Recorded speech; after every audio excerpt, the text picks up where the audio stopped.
First, I'd like to welcome everyone to the webinar, 25 Steps to Selecting the Right ERP System. Which financial management solution is the best fit for your organization? Is your company ready for ERP in the cloud? What does your company need to know to make the right decision? Carlton Collins, editor of Accounting Software Advisor, will address these questions for us today while reviewing his process for comparing accounting software using examples from more than a dozen leading financial management solutions. In addition, he's sharing with us the most relevant factors to consider in selecting the right system for your company. I would like to thank TriBridge, whose commitment to thought leadership helped make this event possible and delivered at no cost, like everything else, on Performative. A quick note on today's agenda. First, we will hear a presentation from Carlton Collins focusing on best practices in identifying the right ERP system for your company, and conclude with an interactive Q&A discussion, which I will moderate, where we will spend the remainder of our hour. We would like this to be an interactive experience for you, so if you have any questions at any time, please go to the questions area in your GoToWebinar control panel and send us your questions. We can't promise to get to all of them, but we will do our best, and we will follow up afterwards on any questions we did not get to. Before we get started, a few more logistical notes. We will post this presentation to the Performative site. We will be freely available, and we will send you a link to the deck as well later this afternoon. We're also offering CPE credits for the CPAs in today's audience. If you did not if you did not select the button on the way in to get your CPA credit for today's event, there will be the name of our CPE credit manager on the last slide, and you can send her an email to take care of that. Before we get started, a quick word about Performative. Performative is the largest and fastest growing online resource for senior level corporate finance, accounting, treasury, and related professionals. Performative offers a uniquely noise-free and valuable online peer network, direct subject matter advice, and features and resources developed in direct collaboration with our constituency. Okay, let's get started by introducing the speaker for today's webinar, J. Carlton Collins, CPA, editor of Accounting Software Advisor. Since 1994, Carlton has worked in the accounting software industry, installing systems, consulting with end users, lecturing to more than 100,000 business consulting to accounting software publishers, and publishing research and articles. He has experience with many of the top accounting software packages, such as SysPro, Software, Sage MIS, BusinessWorks, Microsoft Dynamics ERP, Platinum Epicor, Open Systems, Traverse, Macola, SAP, QuickBooks, and more. With that, it is my pleasure to hand the floor over to Carlton. Carlton, take it away. Thank you, Ernie, and good afternoon to everybody out there today. I hope you're doing well today and looking forward to the Mother's Day weekend ahead of us. My wife asked me to take her someplace expensive for Mother's Day, so I think I'm going to take her to the gas station. And we've gone through my bio. Probably most notably is last couple of years, I write the technology articles in the Journal of Accountancy each month, and you might have seen some of my articles there. The objective today is to provide you with kind of a proven success process for evaluating and selecting accounting systems or an ERP solution. And I just want to make a couple of comments up front that one of the problems with selecting and evaluating an accounting system is that most people who do it have never done it before. So there's a huge learning curve. If you could go through and evaluate and select one and implement it, you'd probably learn a massive amount of information and insights that would help you do it the second or third time much better. But most people that go through it once are usually smart enough not to go through it again. They pass the buck on to someone else and let them handle it. So it's usually a one-time deal for most of us out there, and that's a little bit of the frustrating side of it. I can't think of too much that's more complicated than evaluating a bunch of ERP or accounting systems. So what I'm going to try to do today is just talk about the process and give you 25 steps that I think can help you. Now, I think most of these steps are kind of big duh. Everybody knows this. But I get feedback continuously from people who use this checklist saying, Carlton, it might have been obvious to you, but it wasn't obvious to us. Your checklist really helped us. We didn't do every step you recommended, but the ones we followed helped us follow a good, clear path for evaluating and finding the right product for our needs. And that's really what I'm trying to accomplish today. So to start with, let me tell you that you'll hear me use the terms ERP systems and accounting systems interchangeably. And you might say, well, what's the difference? And I like to say this, in the same way the vase becomes a vase after 50 bucks, an accounting system becomes an ERP system after about 200,000 bucks. They're really one and the same. Of course, an ERP system, enterprise resource planning, has extra modules to help you plan manufacturing, so that if you have a job to build an item, the ERP system can kind of backflush your job's inventory needs, material needs, and labor needs to set up a schedule of when you need to order and when you need to schedule your personnel. And so that probably is a little bit of the difference right there, but most of your accounting systems today in the mid-market have that same capability. So that's why it's kind of a ubiquitous terms to use those interchangeably, and you might hear me do that today. Okay, so here we'll start off with my 25-step blueprint, and as Ernie said, they're going to send you this deck, so you'll have all of this in writing in your email later today. The first step you might want to consider, and I say optional, is to set up a steering committee. Put together an odd number of people so you don't have votes that end in ties, 5 to 7 people maybe, and have them tasked with the job of evaluating and meeting with all the different accounting systems vendors out there and asking the questions and looking at the product and jointly making decisions. Now, one reason you do this is because 2 heads are better than 1 and 7 heads are better than 2. But another reason is because I found that the politics of evaluating and selecting an accounting system are important, and you don't want to leave critical people out of the process. If you take that critical bookkeeper or CFO and leave them out of the selection, they may feel a little bit jilted, and they may actually sabotage the system. See, you should have asked my input. I would have never selected this product, is sometimes the words I hear from people who are disgruntled that they weren't involved in the selection process. My brother-in-law sells Solomon. We should have bought Solomon. I've heard that phrase before. So putting together a committee for political reasons is probably a good way to do it. Some people put it together also as kind of to spread the risk around. If it's one person who evaluates and selects and then the thing fails, the blame rests purely on that selector. If you have 7 people involved in the selection, then there's a little safety net in there should things go awry.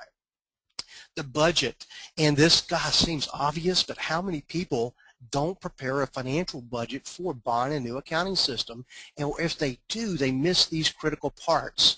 They budget for the software cost, but they don't anticipate any new hardware cost. They don't anticipate implementation and training cost, and the ongoing cost for product upgrades and support, which are typically in the neighborhood of 11 to 19% of the software cost. So don't make that mistake. Time schedule, and this is probably one of the biggest mistakes I see people make, is they don't understand how long it takes to evaluate and select an accounting system. They think that you can just start the process and then implement the system in a few weeks and it'll all be done. But it actually does take quite a long period of time to do it correctly. So you need to have a date to begin your evaluation and a date to end your evaluation and time level for selecting. And here's why. I have seen before that the selection process stretch out to 12 or 18 months. You don't want that to happen. You want to work backwards. We're sitting here in the month of May right now, and you got to ask yourself, when would you like to have the new system up and running and installed properly and running properly and everybody trained? Surely December 31st would come to mind in this time of the year, where we want to at least be done by then. Well, if that's the case, it takes about 3 to 4 months, assuming everything goes well, to implement a system. So if that's the case, you need to purchase your system, say about September 1st, in order to have a chance of having everything finished and completed by December 31st. So September 1st would probably be the drop-dead date for you to have your selection made, but probably August 31st would be a better date to do that. And so now if we're starting in May, you have June, July, and August to evaluate, and let's just kind of set our goals on making a selection by August, the end of August. Okay? Now, the next thing that I like to do when a company says, Carlton, help me with the selection of a new ERP system, is I say, what's wrong with the one you have now?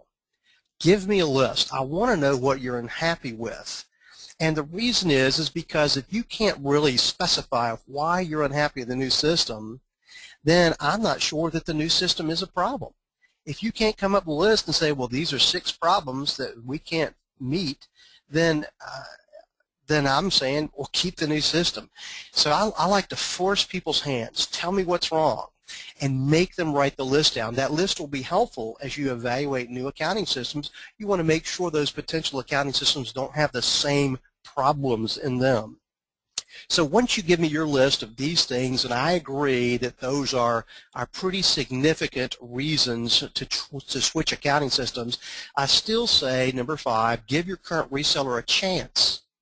Go to your old reseller, your current reseller, and tell them, look, we're looking at leaving you and buying a new system, but we want to give you one more chance. And I realize that by this point, if you've reached the decision to search for a new product, there might be some bad blood between you and your current vendor. But it's still worthwhile to say, here are the 6 things that are just not working for us. I'm going to give you one last chance to see if you want to take a shot at fixing them. And give them a chance. Here's why. It's because the process of selecting and implementing a new accounting system or ERP system is so expensive and so complicated, so frustrating, so disruptive to your company that it's easier to just suck it up and make friends back with your current reseller. It's not like they're really your spouse, and it kind of is like a divorce, but you don't have to spend every waking hour with them. So give your current reseller one more chance to say, can you fix these things? They may come in and say, well, you're on an edition of that product that's 4 years old, out of date, and there's an add-on functionality we can purchase for a small amount of money that will solve your problems. That's worth considering. Okay? Next, you can hire an independent consultant to assist you with evaluating the different products and recommending the products. And I want to warn you about this. I've helped about 275 companies over the last 25 years conduct this type of selection, and I've assisted over the telephone and through internet and emails thousands of other companies. And I don't sell any accounting software at all. Ernie said I did in my bio, but I'm actually not. I've never been a seller. I've been an honorary seller of Great Plains and Epicor, but I never actually sold any of that product. So I consider myself to be fairly independent. But if you hired me to help you with your accounting software needs, I'm not independent. It's not because I own stock in some of those companies. I do. It's not because some of those companies hire me to do various things, such as speak at their conferences. They do. The reason is because there's some products I just like better than others. Maybe I had a better experience with Dynamics.nav or GP than I did with some other product out there like SAP Business One. And so I just have had better luck, and so I'm kind of tainted. I'm going to lean towards one product versus another just because of my experiences, and those experiences, a lot of factors that could have been involved in why though one project in the past was successful and one was not. It's tough to find a really independent evaluator. But here's what usually happens, and I'm going to be pretty negative about this because I've heard this so many times. You call one of these big worldwide recognized companies, you ask them to help you with the selection process, and they say, oh yes, we'll be glad to help.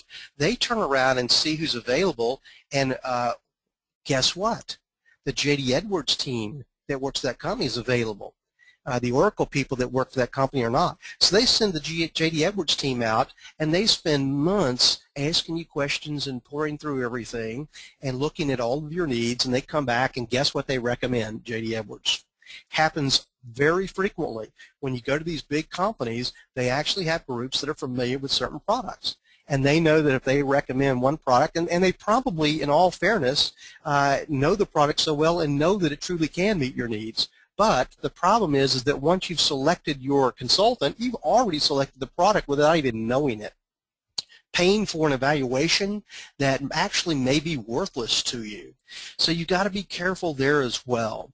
And even though that consulting company may say, oh, we recommend 5 different ERP systems, well, the group that comes out to visit you may only work with one system, and that's pretty common. So you got to watch out for that. An independent consultant may actually not be that independent. Okay, involve your IT staff. Your IT staff may not seem at first glance like the type of people that need to be involved in the debits and credits and the account numbers and those types of things, but they do. You want to make sure they have input. They can get pretty mad if you force a solution on them that they think doesn't have the right type of technology that ties in with the current systems. So make sure you involve them too. Okay? Ignore your current hardware. You may have an AS400 sitting there that you put a lot of money into, but that is a small, insignificant part of the new accounting systems purchase. You need to consider that a sunk cost. Buy the product and select the product that's going to meet your needs best, regardless of what hardware you have laying around already. If you have people that have, let's say, Oracle knowledge, that might make a difference. If people are already trained in a product, that might make a difference. But if you have hardware don't let that force you to only select an RPG-based solution because you have that AS400. You don't want to have to sell it and get some other solution in there. Ignore the hardware and move forward with the best software choice. So next, number 9, becoming knowledgeable seems obvious to all, but to educate yourself about the products that are out there, the internet is a good way to help. There's a lot of websites out there that give you some information about lists of products. There are over 5,000 products in the marketplace. I think 6,200 was the last count. But according to my count, only about 60 of those are really proven products, and only 20 of those 60s are the ones that I really even like. So I'll tell you what those are coming up, and I will caveat that there's probably products not on my list that are very good. Okay, so you compile a list of potential solutions. And the list should be kind of a list of anyone you can think of that might meet your need. You start with a long list, maybe 8 to 12 or 15 potential products out there. You talk to competitors. What do you guys use? Do you like it? You go to trade shows. You visit the exhibition booths. What does your accounting system do? You read newspaper magazine articles and look at reviews. And you just try to start with as big a list as possible, because the very next step is you're going to whittle the list down. Eliminate obvious poor choices. You may have put one product on your list and then found out later it doesn't have the account number segments that you need, so you just strike it off. No reason to evaluate it any further at all. So you start whittling down the list and you'll find that's actually pretty easy. That one's too expensive. This one doesn't have enough customer largest install base. This one over here doesn't have the payroll module that our company's going to need. That one over there doesn't have the account number segments. This one over here is on the wrong database. It's a proprietary database. This one doesn't have customization. And so you whittle it down pretty fast. You're trying to get down to your top 3 or 4 products. That's where you're going to start. Okay, you may not limit your evaluation to 3 or 4 products, but you start with 3 or 4 products. Okay, next we evaluate the product features, and I'm going to go through this in just a couple of minutes. I have on my website, carltoncollins.com, I have a list of 3,600 features. Just go to carltoncollins.com, click the accounting tab, and on the left-hand side, the menu says list of 3,600 features. But I don't think you have to evaluate all 3,600 features. In fact, I don't think you have to evaluate 1,000 features, not even 100 features. There's about 10 features, maybe 20. If you go through those 10 or 20 features and the product looks good, I can almost guarantee you that evaluating the remaining 3,800 or 580 features is not going to make a difference in your conclusion about that product. Okay, got stumbled on my numbers there. But let's go to the next slide.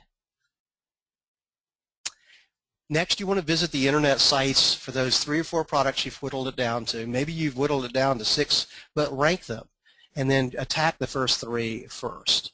Go to the internet sites and read their websites, look at their YouTube clips that they have on there, and start with that. Next, request brochures and evaluation code, but be careful. The moment you make that request, they're going to get your email address, and you're going to hear this. Knock at your door. Those are going to be sales reps that are going to come camp out at your office location for the next number of weeks trying to sell you their product.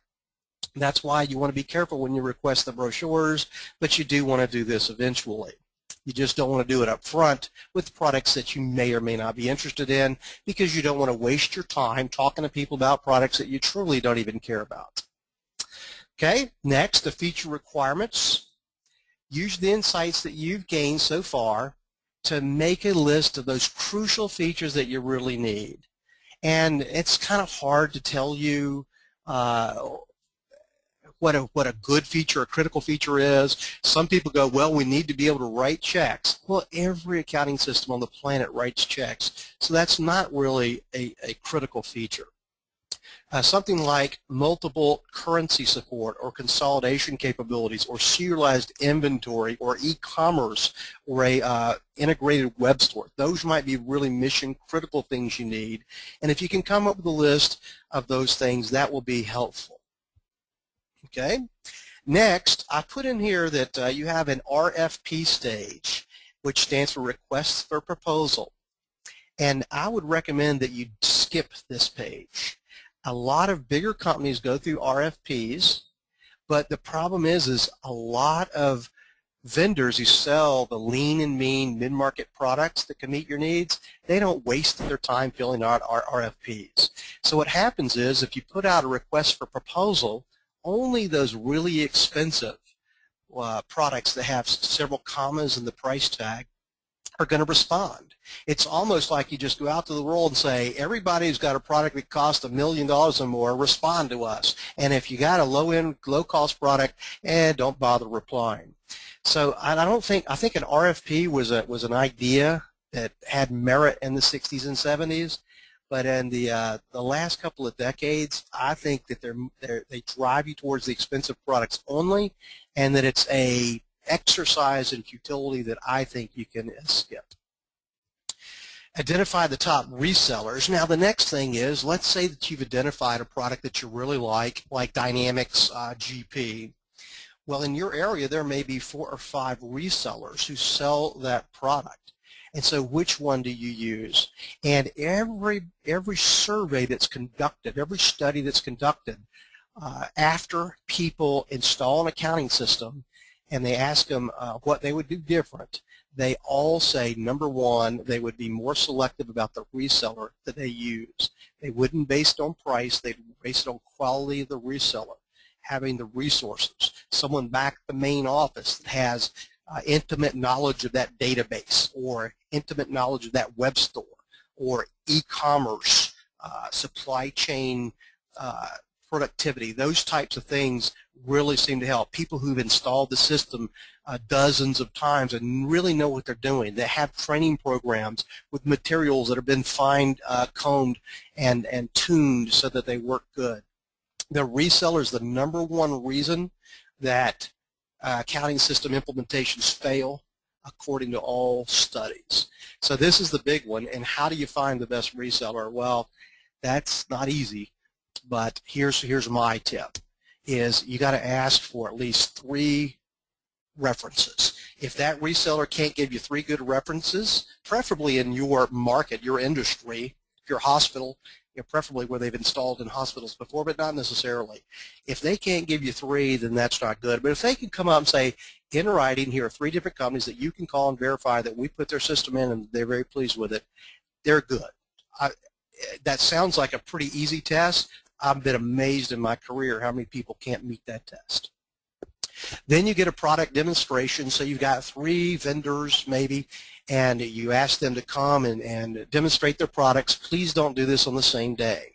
A lot of people look at it and say, let's have some people come out here and install and show us their products. They can show it to us on one of them at 9 a.m., one at 11 a.m., one at 1 p.m. That's a big mistake because your brain is going to be toast by the time you're done with the first one. You want to space these out a couple of days. You don't want to disrupt your organization and your task load. You want to give every one of them a fair chance. So organize your product demonstrations. Don't put your favorite first, because sometimes you fall in love with your favorite. Bring in, you don't want to marry the first girl you date or the first guy you date, maybe sometimes, but sometimes that happens. And sometimes that works, but not always. So you want your product demonstration, maybe go with your third best choice, then your second, then your first, and have them come in on a Monday, Wednesday, and Friday. Take the whole week, have them show you stuff for a couple of hours, and then you might invite two of them back to do a more thorough presentation. Hands-on testing, if you can do this is what I like, but it's hard to arrange this. But I like my vendor, I say, why don't you install the product here and I'm going to play around with it. I want to test it. I want to run some transactions through it. I want to see how it navigates. And that's pretty tall order, but I can tell you that those companies that say that's not a problem and they sit down and they install it, they've shown you already that that is a pretty simple product to implement. Those that say, well, I can't do that, that'd take 10 weeks. Well, they're proving to you that theirs is a complicated product to set up and make run correctly. So if you can get hands-on testing, it's kind of a stealth way to find out just how difficult it is. Now, the reason most of them don't want to give you the hands-on testing is because they're saying, you don't know how to run the system, and you're going to be frustrated, and you're going to take it out on our product. We'd rather be here with you. And that's fair. That is fair. But tell them, I understand that. But I do. I want to sit there and be able to, on my own time, just kind of navigate and look at the help screens and learn about it a little bit. Maybe they could bring you or leave you a laptop computer where the product is running overnight so that you can try it out yourself. Legal issues, of course, talk to your lawyer about any contracts that you have out there. I won't go detailed in that, but it's important.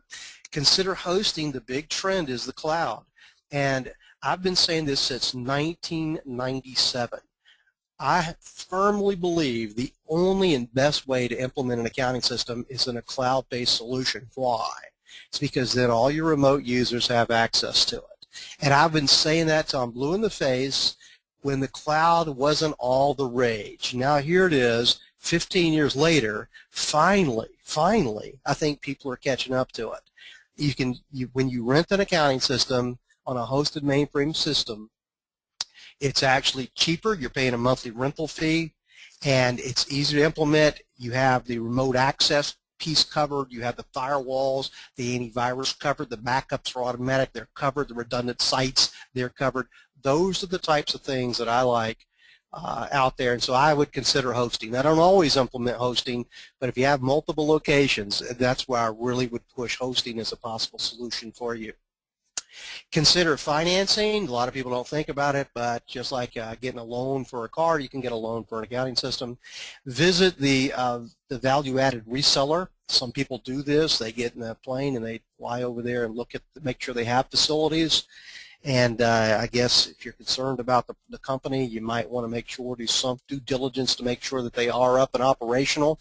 And if you go over there and do a drive-by and there's no cars in the parking lot, maybe they've let go. They used to have 200 employees. Maybe they're down to 20. A shoestring budget, that wouldn't be a good sign for you. You want an accounting software vendor who's not going to go out of business, and you can't trust anybody. Back in 1987, a company you might have heard of called IBM had a product that they had out and running called Business Management Series. In 1989, they canceled that product, and I think they had 29,000 users that were left high and dry. So you want to make sure that the company that you're doing business with is going to be in business for the years to come. You don't want to put this much effort and dollars in to find out that you're unable to continue with the system in the future. Okay. Finally, call references. I mentioned this. You might say, well, what do I ask a reference? There's my 7 questions right there. You might have more, but these questions are pretty easy. Do you use this software? When did you install it? How long did it take from start to finish? Who performed the installation? And try to get the reseller and the names of the consultants. Because they might tell you, oh, well, Nancy and Greg were here and they were brilliant, but Tim really didn't know what he was doing. Well, that might be a good thing for you to ask your reseller. Say, we don't want Tim on this job. You know, we know he's green, and we don't want him learning on our nickel, and etc. So there's the 25 steps. Maybe that will help you. After you've done that, it's decision time. Just pick one, and if you've got a tie, flip a coin. Go with the cheapest one. Go with the one you think has the better technology. But hopefully that'll help. Now let's just dive into my 10 features. As I mentioned, there's thousands of features you can evaluate, but really only 10 you need to know, and here are those 10 right there. And I'm going to talk about them as fast as I can, and just for good measure, here's 10 more. Cover those 20 different features when you're looking at any accounting system, and I'm pretty sure whatever conclusion you draw at that point, you will have the same conclusion if you look at all their features. So the first one is the account number and segments. And here's an example. I've got a 5-segment account number here for a company. There's a chicken chain headquartered in Atlanta, and they like to keep track of the expense item. That's 6,005. And then they have departments. They have the counter sales and the drive-through sales and catering. So DT stands for drive-through. And then they have stores all across the United States. I think they're up to 1,459 stores now, but Atlanta is one of them. Then they have territories. The Southeast is one of their territories. The Northeast is another. And then they have facilities in mall locations and standalone facilities. And they like to be able to see, for example, well, out of our 1,459, we have 340 of them in malls. How are they doing? What's their profit percentage compared to the other standalone facilities? That helps them decide whether the next facility should be located in a mall or located standalone. Also, they evaluated and they saw all their drive-through, their profitability was generated mostly by drive-throughs. So what this company's been doing is doing a little renovation work and putting 2 lanes of drive-throughs, more windows, more lanes to get people through the drive-through faster. Because when you do drive-through, people come through and just pay their money. You don't have to have workers inside the store cleaning up after them, supplying them napkins and cleaning the tables and wiping them down, so there's less expense and actually a bigger part of their sales. Well, if you want to measure your results by segment, you got to capture all of your expenses and all of your sales by segment. And a lot of accounting systems just don't give you that much segments. Most companies need at least 4 segments. If you're a large company, if you're a not-for-profit company, if you're a government agency, you need at least 4 segments or more. Okay? And some products allow you to set defaults for the segments. So if we have a chicken store over here that's in Atlanta, they can set the location default to Atlanta and the Southeast as the territory and standalone as the type. So they don't really have to put in a long account number every time they record a transaction. All they have to do is just put in the account and the department, and the rest of the segments attach automatically. I've got a list here for you of some entry-level products, and you can see that most of them have 1 or 2 segments. Some have a few more. Then mid-market products, 10 to 30 segments, but a few of them have 3 segments. Then we have some beginning ERP products, and most of them have somewhere in the 9 to 15, 30 segment range. The look and feel of the product matters, and what are you looking for in the look and feel? You're looking for clutter. You want to avoid clutter. This is an ACPAC payroll screen, and you'll notice on the labels that on the left side the labels line up, but the data fields don't. You can see they're kind of line up for a while, and then, I don't know if you can see my mouse movement or not with this, but you can see that it gets a little cluttered. And then these spinners at the top above the spiral bound are a little small to hit with your mouse pointer. And it's got this spiral bound notebook kind of metaphor at the top for the various tabs, and that's kind of cute and all. The next screen comes from, this is a Great Plains screen, Dynamics GP, and it's a little cleaner. It's a little cleaner. I like that it has in the lower left-hand corner, it's got some fast-forward buttons, the VCR buttons, and actually it has next record, end of record. It doesn't have fast-forward. I wish it did. There's hyperlinks in there. There's little search tools, and I think that's a little cleaner. The next one is from MAS 200. It's an inventory screen, and I think this is an example of one that's just a little cluttered. It starts out okay, but the person who designed this screen just was more interested in making the fields appear on the screen than using it. Your eyeball has to work hard to find the screens. I think if you look at the tabs, they could have made the tabs skinnier and put a 6th tab in and organized everything a little bit better. And I found this screen coming up in a minute. Here's one from Dynamics.nav. The menu on the left-hand side is a metaphor most products use now. We've clicked manufacturing. You see all the manufacturing menus pop up, and then you see other menus down below, and that's a pretty common metaphor these days. This is the screen I was thinking about. This customer screen is kind of cluttered, but this next one here is tenant maintenance screen for MES 200. It's an add-on product, and it's a little cleaner. The fields all line up, the buttons all line up. It's a little bit cleaner, and I think that has a little bit of merit. This is an old screen from before the WYSIWYG days. I just kind of put it out there, but that one kind of looks a lot. It reminds me of this one right there, just kind of cluttered, and so I don't know that if we go into the graphical world, we should have a little bit better look and feel. So here are my look and feel questions for you that you could use when you're evaluating. Next, we get into financial reporting, and this is an options box that allows you to tell which financial statement you're printing, for what year, for what period. Then you see, you can indicate what type of statement you want, whether you want comparative data or not. Then down in the lower section, you see department and location, where you can say, give me an income statement for March, starting with the department drive-through, ending with the department drive-through print. And that would give you just a statement for a particular department, and that's the type of option box you want. But then also in MES 200, here's the resulting statement. And there's lots of problems I see with this. There's no button here on the bottom right to email the report.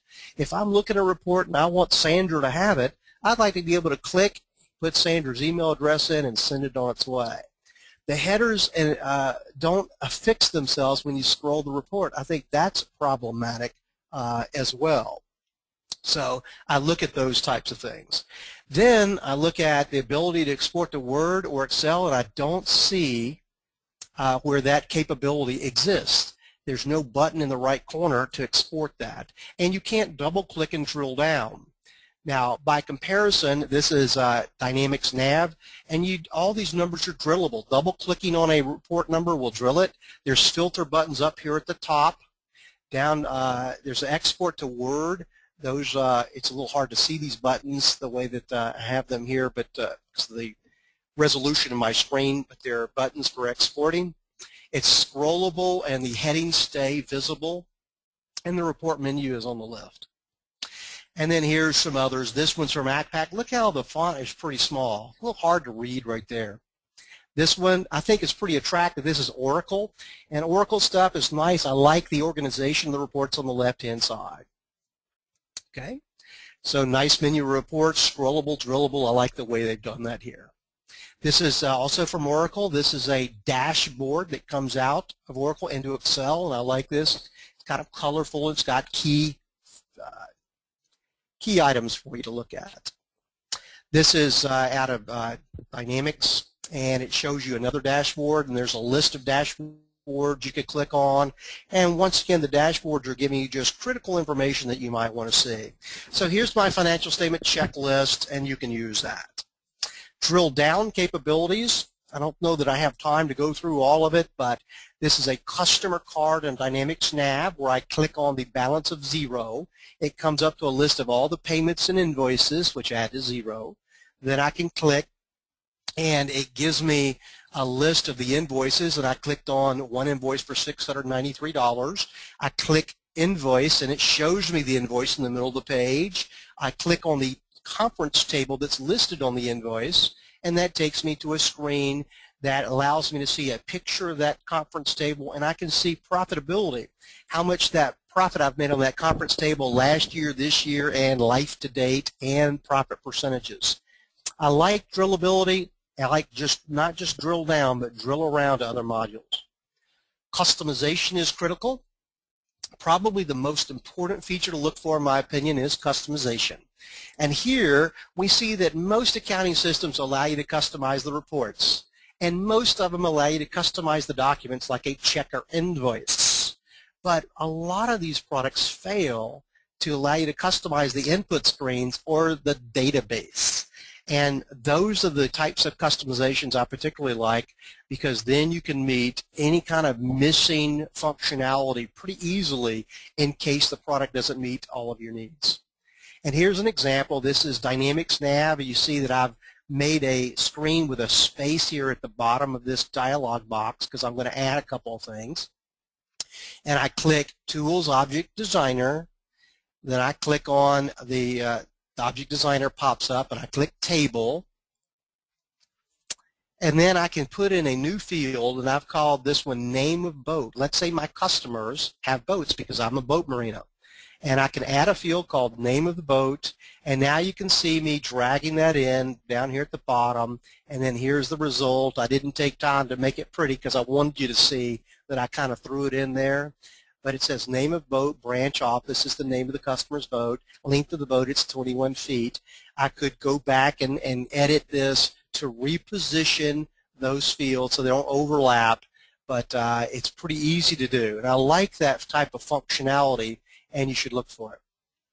Office integration, I'm surprised at how many products don't have as much Office integration as they could. Most of them will export to Excel, but will they import from Excel? That's a good question. Do they offer OLAP data cubes, which is another word for pivot tables? And do you have ODBC connectivity, export to Word, send reports through Outlook? Those are things to look for, and integration with Outlook, Project, InfoPath are also worth looking for. Add-on modules, your better accounting systems are going to have a long laundry list of add-on functionality that works with the product and hopefully are certified. The examples I'm showing here, 42 different products for the warehousing side of things, just in case you have some highly specific needs. There might be a company that's got 2,000 or 3,000 people out there using it, or maybe more. And that just helps you. If you buy a product that has a lot of add-on functionality, that helps you in case your business expands and grows, or if the product is found to be lacking in some area. The database you select, there's really 3 databases to choose from out there, and it's either the Microsoft SQL Server, IBM, Universal Database, or Oracle, and you'll find all 3 are very, very good. You can choose blindly and get a good database, but IBM Oracle are far more expensive and complicated. If you buy into one of those databases, you're probably going to need an Oracle or IBM Universal Database certified engineer on staff. With SQL Server, you probably can get by with just a consultant that comes in and does some spot work for you. Most people buy SQL Server these days, but Oracle is widely considered to be the fastest, 3 times faster, and IBM is a rock-solid, stable database platform, probably the most stable platform in the world. So they both have merit, but you have to write a bigger price check for those. Paperless is important, and we have all kinds of things for Paperless. I've got some nice things to look for out there for bringing in Paperless. Don't really have time to cover all of that. You want a well-proven product. How do you find out if a product's well-proven? Well, you ask a few questions. If they have more than 8,000 companies using the product, it's probably well-proven. If they've only got, say, 300 customers, it's probably not well-proven. You look at new products, they crop up every week almost, and they look and sound great, but you don't want to fall for the fancy marketing. You want to say, show me your customer list, how many customers you have out there. And in reality, most systems have missing modules, missing features, bugs waiting to be discovered. You don't want to do that. You don't want to do that, even if something looks really cool in the new product. There's only about 60 accounting systems, ERP systems out there that have more than 5,000 users. So those are the ones I would stick to. And out of those 60, only about 20 of them are rigorously updated and backed by a large team of providers. There's a lot of products out there that have been bought and relished to maintenance mode. A good example of this, Sage Software, which is an excellent company and has some great products, but they have over 100 solutions, and some of them are more maintenance products. That means they don't really promote them that much. They don't really improve them that much. They keep them up and running, but don't look for that product to have a lot of new features added down the road. Now, that's not to say that's the case for some of Sage's products, like MAS 200 and 500, which are their premier products. But some of their older products out there that are really popular and good, like PFW, you don't see too many new features added to those products.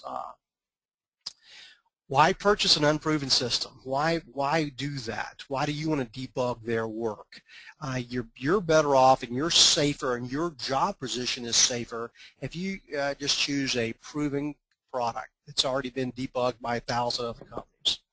Then look at your deployment. Consider the cloud. I mentioned this already, and I won't go through these because I did mention this quickly. Let me just wrap up. In conclusion, I just want to tell you that the task that lays before you is not an easy task. But if you take a methodical approach to it, you give everybody respect and allow them to come in and show you their products, and you keep working at it, you can amass enough information to make a really good decision about the reseller and about the product that you choose. And today, the products out there that are well proven are a lot better than they were in the 80s and 90s. You don't take near the risk choosing a well-proven product as you did way back then, because they've sewn up all the missing holes in many cases. If you go to my website, carltoncollins.com, look under my list of top 40 products, I've got a list of entry, mid, high-end, and ERP products that I generally recommend to people out there. If I can help you in any way, I will. I'm going to turn it back over to Ernie, and thank you very much for your time and attention. Oh, thank you very much, Carlton, for that great content. I wish I would have had this questionnaire when I was going through the ERP selection process many moons ago. At this point, we're going to launch our polling questions. We would appreciate participation of all those in the audience. Please note that for those of you in the audience who are after CPE credits today, you will need to answer both of our polling questions. Again, if you have a question you would like to ask that have answered by Carlton, please ask it via the questions area in your GoToWebinar control panel. I'm going to go ahead and start the Q&A session while we launch our polling questions so we can take full advantage of our opportunity to ask questions to Carlton. The first question that I'd like to ask as we launch our first polling question, Carlton, is what are the 3 biggest mistakes that you see companies make in evaluating ERP systems? The 3 biggest mistakes. You couldn't tell me these beforehand, huh? So I could prepare. I think I've mentioned a couple of them out there, is they ignore their hardware. They say, well, we've got this Unix systems, risk-based systems, and we're going to just buy something that fits for that. Well, they've taken their population of possible products and narrowed it down to just a dozen, and they're picking from some expensive ones. So ignore your hardware. The next thing they do is they don't give their reseller a chance to fix the current problems they have. There's a talk show host that talks, Clark Howard, that tells you the best automobile to have is the one you already own instead of buying a new one. And I kind of think the same way with your accounting system. Unless there's some critical problems in your accounting system, if you can make your current system work, that's your first choice right there. You should at least give it a good old college try. And only if someone says, well, it crashes every 3rd day, it doesn't give us accurate reports, then I'm like, I'm with you all the way. Let's switch that out. And then thirdly, I think they don't have the timing down. They think that we're going to be able to just kind of put this system in and implement that system in just a couple of weeks. It takes time. You don't want to disrupt your business. You want to implement a system, taking those people for about 90 minutes a day at the most so they can continue to do their regular job and learn and implement the new system while you go. Those people who think they're going to work 10 hours a day, just putting the new system in and by Thursday it'll be done, they get behind in their work, everybody gets frustrated, and it's problematic. So maybe that helps. Do you find that certain ERP systems are better for certain industry verticals? Oh, absolutely. The first thing I'll tell you is that this is a big mistake that people make, is that they're in a vertical industry, is that they assume that products that are designed for their industry are the better choices. And that is what I found exactly the opposite is the case. I find that the generic products are more vertical than the vertical products in a lot of cases. But there's people, and let's just pick one out of the air, they say we manufacture boxes, so we need a box manufacturing system. Well, you're probably better off going out there and getting a Dynamics GP with the manufacturing. It probably has more box manufacturing features than a box manufacturing product does. And I've found that a lot of these products, they became verticals because it was a way to market. Two guys in Tampa had a product they made out of their garage, and they couldn't sell it. It wasn't good. It didn't have all the modules, but they happened to sell a few of them through 2 or 3 boat marinas, and they were able to make it kind of work. Then, we've got a boat marina product. And they start marketing it to other boat marinas over and over again.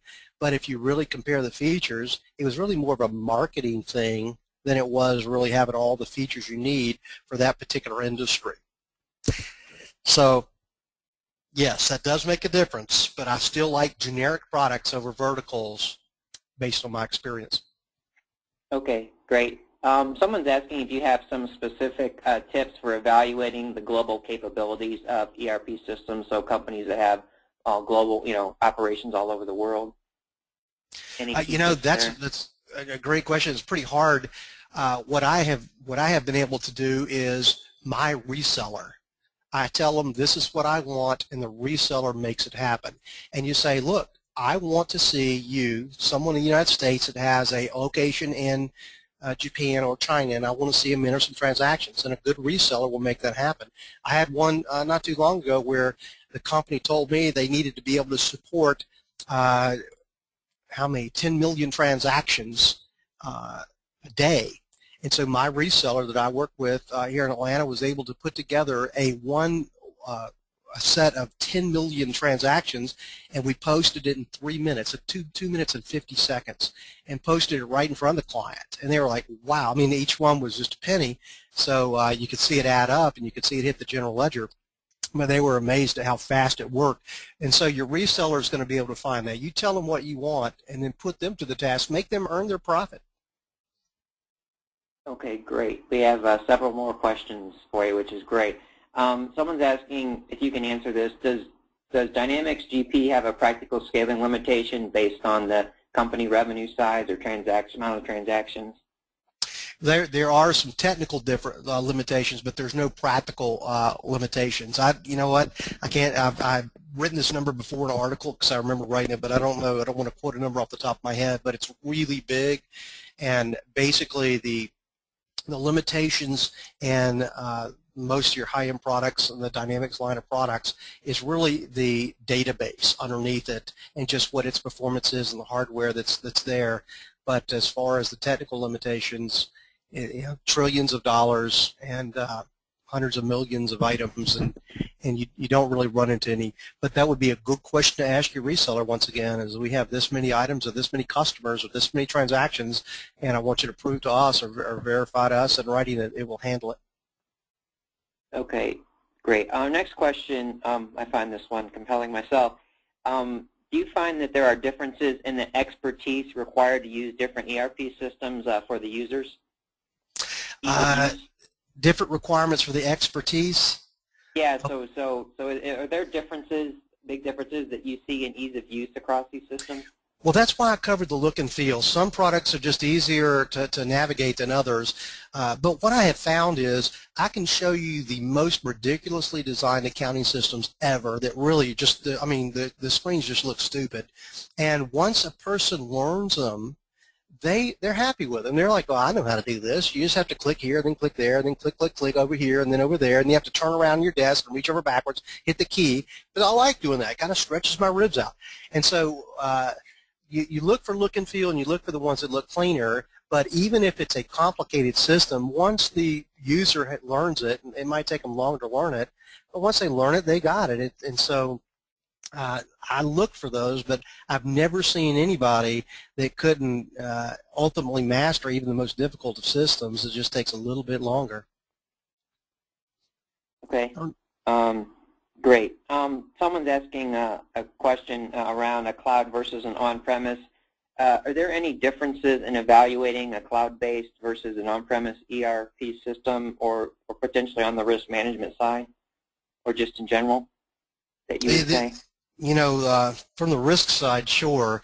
You want to work with a cloud solution that adheres to all of the different audits for security. There's a lot of different standards, U.S. standards, there's international standards for security, there's different organizations that come up with their own standards, and most of your cloud-based systems out there will have 3 or 4 or 5 different audits performed twice a year to verify that their systems are adhering to those standards. But that's when you go on-premise, you don't have that cloud. You don't have a third party protecting the system. But when you go on cloud, you have that third party. You've got to have some kind of assurances that what they're doing is securing the privacy of your data. It's very important. And so as far as the feature sets really are the same in most cases. Today, most of your cloud-based solutions, you're implementing your own version of the software on just a remote server. So it's not like you're sharing a system with another company out there like some of the products do. So typically the feature evaluation is going to be no different, whether it's on-premise or in the cloud. But the security aspect of it certainly will be different. Okay, great. Couple more questions here. I've pared these down. Some of these are long and detailed, and we'll pass these along to you after the webinar is over here. Someone's asking a pretty compelling question. Are there some general guidelines to know, when you're ready to make that move? So as far as, fixing master data problems or cleanup problems, or there's some like inherent barriers that you need to kind of check off to make sure that you're ready to make that move, or is that something the resellers may help you with? How do you know when you need a new accounting system? How do you know when you're actually ready to make that move? So, okay, well, I can tell you, here's what I think. To me, the most important aspect of an accounting system is to produce accurate financial statements at regular intervals so you can manage the company and see how you're doing to make decisions. And you want those financials to be compared to your budget too. If your accounting system is not producing monthly financial statements that are accurate, something's wrong.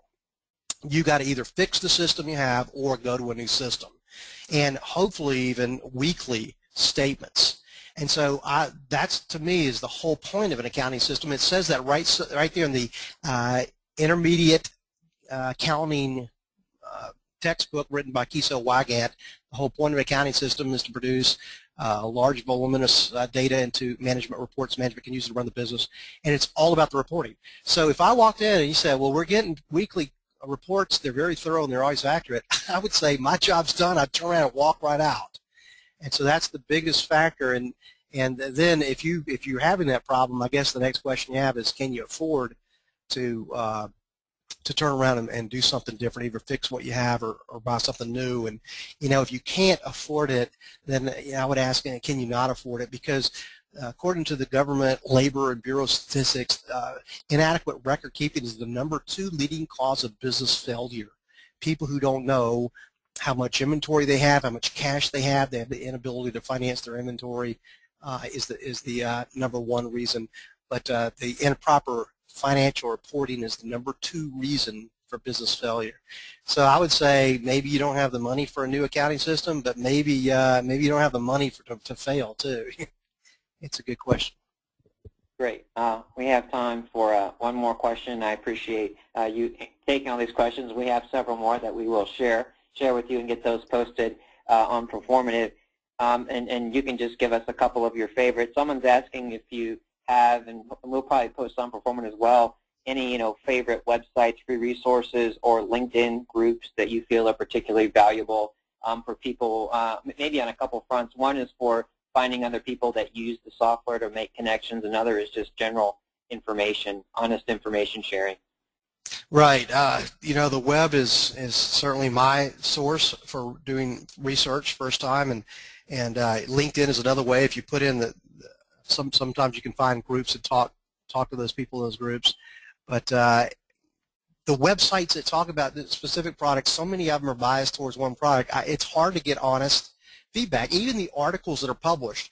I'm an editor or a publisher and contributing author on accounting systems to even the Journal of Accountancy. But what I find is that when I write articles for lots of different publications, if I say anything negative about accounting system, the editors want to strike that out. They don't want to say anything negative. You can never find out, well, what's missing, which module's not there, which feature's not there, which product's a little buggy. And what's happening is these magazines, they're afraid of either a lawsuit or they're afraid of chasing away advertising dollars. And so all of your writings are glow, beautiful, sunny, bright descriptions of the products with nothing negative said. It's hard to get a good, honest review to find out what's wrong with the product. But I would just go out there to Google or Bing, and I would just put in the search phrase for your accounting system and type the word review or type the word problems and look for some different websites. You can usually find, if there's a recurring theme, if the product has a recurring problem, you'll find it repeated over and over, and that might be a good clue for you. But I wish I could give you one overall source. It's tough. You've got to wade through a mountain of information and pick out what makes sense. Okay, great. With that, I'd like to close our Q&A session. Our sincere thanks to Carlton Collins for his time and insight. For the attendees, if you would like us to connect you with Carlton, please indicate that on the survey, which we'll invite you to take, that will pop up on your screen just as soon as the webinar concludes. Carlton is clearly a leader in his field and is an excellent source of information on today's topics. We'd like to once again express our thanks to today's sponsor, TriBridge, helping us make this event possible and supporting thought leadership with us. As a reminder, for CPE credit, if you did not check that on the box on the way in, the email address, they can send it to Tanya Walsh as well and get your email credits in order to receive the certificate. Again, please note we'd appreciate your feedback regarding today's event on the survey, which will come up as soon as we end the webinar. Finally, I'd like to conclude today's webinar by thanking you, the audience, for your valuable time, and we hope to see you on performative.com and at future events. Make it a great day, everyone. Thank you very much.